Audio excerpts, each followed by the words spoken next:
તો નમસ્કાર દર્શક મિત્રો, સ્વાગત છે તમારું અમારી આ યુટ્યુબ ચેનલમાં. તો આજના વિડીયોમાં આપણે છે 1 મેથી લઈને 10 મે સુધીના અગત્યના જે કરંટ અફેર્સના પ્રશ્ન બને છે તે તમામ પ્રશ્નો છે આવરી લેવાનો પ્રયત્ન કર્યો છે.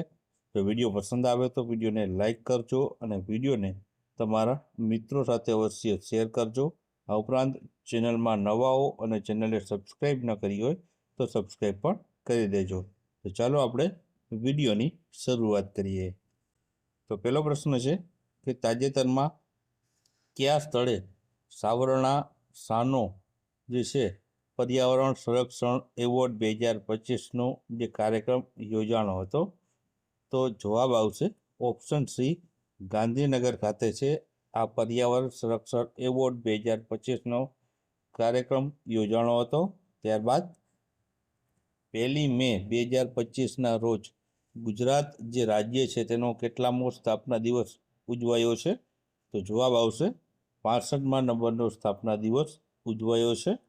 ત્યારબાદ કાયદા લખવા માટે પહેલી વાર એઆઈનો ઉપયોગ કરનાર પ્રથમ દેશ છે તે કોણ બન્યું છે? તો જવાબ આવશે ઓપ્શન બી આવશે, યુએઈ દેશ છે તે એઆઈનો ઉપયોગ કરીને જે છે કાયદા લખશે તે પ્રથમ દેશ બન્યો છે. ત્યારબાદ ગુજરાતે કેટલા ટકા નાગરિકોની આભા એટલે કે આયુષ્યમાન ભારત હેલ્થ એકાઉન્ટ હેઠળ નોંધણી કરાવી છે? તો જવાબ આવશે ઓપ્શન બી, 70%. ત્યારબાદ આગળનો પ્રશ્ન છે કે તાજેતરમાં કોને સરકારે રાષ્ટ્રીય સુરક્ષા સલાહકાર બોર્ડના ચેરમેન તરીકે નિયુક્ત કરવામાં આવ્યા છે? તો જવાબ આવશે ઓપ્શન એ આવશે, આલોક જોશીને છે નિમણૂક કરવામાં આવી છે તેની. ત્યારબાદ આગળનો પ્રશ્ન, તાજેતરમાં જ સિમિપાલને કયા રાજ્ય સરકાર દ્વારા સત્તાવાર રીતે રાષ્ટ્રીય ઉદ્યાનનો છે તે દરજ્જો આપવામાં આવ્યો છે? તો જવાબ આવશે ઓપ્શન એ આવશે, ઓડિશા સરકાર દ્વારા છે તેને ઉદ્યાનનો છે દરજ્જો આપવામાં આવ્યો છે. ત્યારબાદ આગળનો પ્રશ્ન છે કે ગુજરાતમાં બીજું ગોલ્ડ એટીએમ છે તે કયા શહેરમાં ખુલ્લું મૂકવામાં આવ્યું છે? તો જવાબ આવશે બીજા નંબરનું જે છે ગોલ્ડ એટીએમ છે ગાંધીનગર ખાતે છે જે છે ખુલ્લું મૂકવામાં આવ્યું છે. ત્યારબાદ આગળનો પ્રશ્ન છે કે વિશ્વ બેંકના રિપોર્ટ અનુસાર ભારતમાં છેલ્લા 10 વર્ષમાં કેટલા કરોડથી વધુ લોકો અતિ ગરીબીમાંથી છે બહાર આવ્યા છે? તો જવાબ આવશે આમાં ઓપ્શન એ આવશે, 17 કરોડથી વધુ લોકો છે અતિ ગરીબીમાંથી બહાર આવ્યા છે. ત્યારબાદ આગળનો પ્રશ્ન છે કે તાજેતરમાં કયા રાજ્યના પેન્શનરોને માટે હયાતીની ખરાઈ સેવા હવે છે નિઃશુલ્ક ઘર આંગણે થશે? તો જવાબ આવશે આમાં ઓપ્શન સી આવશે, ગુજરાત રાજ્યમાં. ત્યારબાદ આગળનો પ્રશ્ન છે તાજેતરમાં જ એરંડાના વાવેતર, વિસ્તાર, ઉત્પાદન અને ઉત્પાદકતામાં ગુજરાત સમગ્ર વિશ્વમાં કયા ક્રમે રહ્યું છે? તો જવાબ આવશે ગુજરાત છે પ્રથમ ક્રમ ઉપર રહ્યું છે. ત્યારબાદ આગળનો પ્રશ્ન છે તાજેતરમાં આવેલા વર્લ્ડ પ્રેસ ફ્રીડમ ઇન્ડેક્સ 2025માં ભારત કયા સ્થાને છે? તો જવાબ આવશે આમાં ઓપ્શન બી આવશે, 151મા ક્રમ ઉપર ભારત દેશ છે આ ઇન્ડેક્સમાં રહ્યું છે.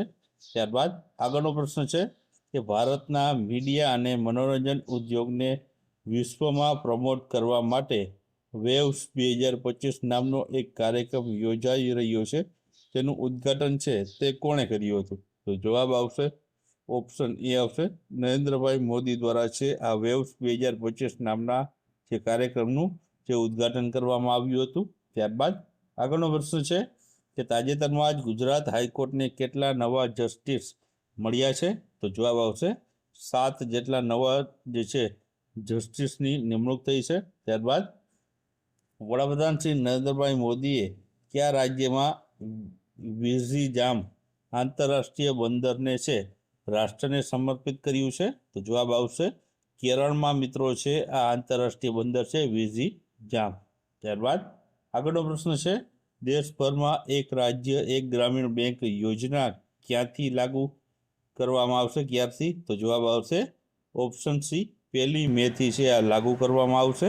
ત્યારબાદ આગળનો પ્રશ્ન છે કે નાણાં મંત્રાલય તરફથી જારી કરાયેલા સત્તાવાર આંકડા મુજબ એપ્રિલ 2025માં ગુજરાતની જીએસટી વસૂલાતની વાર્ષિક ધોરણે કેટલા ટકા ગ્રોથ સાથે રેકોર્ડ સ્તરે પહોંચી ગઈ છે?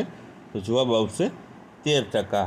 ત્યારબાદ આગળનો પ્રશ્ન છે કે તાજેતરમાં જ આઈપીએલમાં રિયાન પરાગે સતત 6 બોલમાં 6 છગ્ગા ફટકાર્યા, તો તે કઈ ટીમનો ખેલાડી છે? તો જવાબ આવશે રાજસ્થાન રોયલ્સ ટીમનો તે ખેલાડી છે.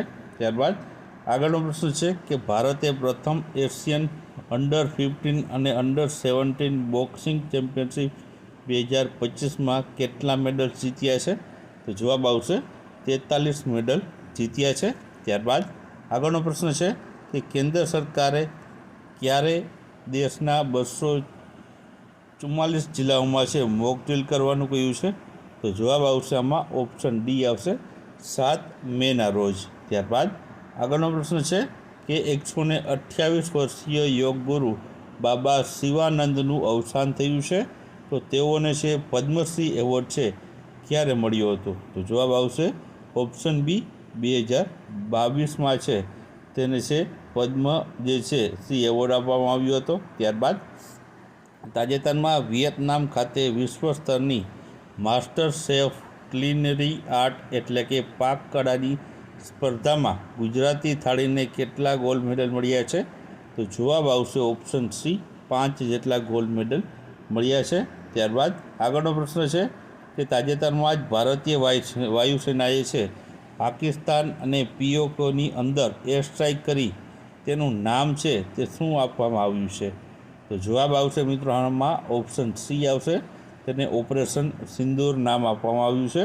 ત્યારબાદ આગળનો પ્રશ્ન કે તાજેતરમાં જ હરિભાઈ કટારિયાની કઈ યુનિવર્સિટીના નવા કુલપતિ તરીકે નિમણૂક કરવામાં આવી છે? તો જવાબ આવશે આમાં ઓપ્શન ડી આવશે, ગોવિંદ ગુરુ યુનિવર્સિટીના કુલપતિ તરીકે છે તેની નિમણૂક કરવામાં આવી છે. ત્યારબાદ આગળનો પ્રશ્ન છે તાજેતરમાં જ એશિયન ડેવલપમેન્ટ બેંકના બોર્ડ ઓફ ગવર્નર્સની 58મી વાર્ષિક બેઠક છે તે ક્યાં યોજાઈ હતી? તો જવાબ આવશે આમાં ઓપ્શન એ આવશે, મિલાન ખાતે યોજાણી હતી. ત્યારબાદ આગળનો પ્રશ્ન છે કે યુએનડીપી દ્વારા માનવ વિકાસ અહેવાલ અનુસાર ભારત 2025માં હ્યુમન ડેવલપમેન્ટ ઇન્ડેક્સમાં 193 દેશોમાંથી કેટલામાં ક્રમે રહ્યું છે? તો જવાબ આવશે 130માં ક્રમે રહ્યું હતું. ત્યારબાદ આગળનો પ્રશ્ન છે કે તાજેતરમાં કયા દેશમાં બનેલું યુદ્ધ જહાજ આઈએનએસ તમાલ ભારતને 28 મેના રોજ સોંપવામાં આવશે? તો જવાબ આવશે ઓપ્શન એ, રશિયા દેશમાં છે આ આઈએનએસ તમાલ બન્યું છે, જે ભારતને 28 મેના રોજ સોંપવામાં આવશે. ત્યારબાદ આગળનો પ્રશ્ન છે કે તાજેતરમાં ક્યાં આયોજિત 16મા આદિવાસી યુવા વિનિમય કાર્યક્રમનું સમાપન થયું છે? તો જવાબ આવશે ઓપ્શન બી, સુરત ખાતે. ત્યારબાદ આગળનો પ્રશ્ન છે કે તાજેતરમાં જ IMF દ્વારા જારી કરાયેલા વર્લ્ડ ઇકોનોમિક્સ આઉટલુક અનુસાર ભારત વિશ્વની કેટલામી સૌથી મોટી અર્થવ્યવસ્થા બની છે? તો જવાબ આવશે ઓપ્શન સી, 4થા નંબરની. ત્યારબાદ આગળનો પ્રશ્ન છે કે તાજેતરમાં કયા ક્રિકેટરે ટેસ્ટ ક્રિકેટમાંથી નિવૃત્તિની જાહેરાત કરી છે? તો જવાબ આવશે ઓપ્શન બી આવશે, રોહિત શર્માએ છે આની જાહેરાત કરી છે, તે ટેસ્ટ ક્રિકેટમાં આવે છે નહીં રમે. અગાઉ તેઓ છે 20 જે છે તેમાં પણ નિવૃત્તિ જાહેર કરી હતી, હવે ટેસ્ટ મેચમાં નિવૃત્તિ જાહેર કરી છે. ત્યારબાદ આગળનો પ્રશ્ન છે કે મિસ વર્લ્ડ સ્પર્ધાની 72મી આવૃત્તિ ક્યાં યોજાશે? તો જવાબ આવશે આમાં ઓપ્શન ડી આવશે, તેલંગાણા રાજ્યમાં છે આ 72મી મિસ વર્લ્ડ સ્પર્ધાનું છે આયોજન કરવામાં આવશે.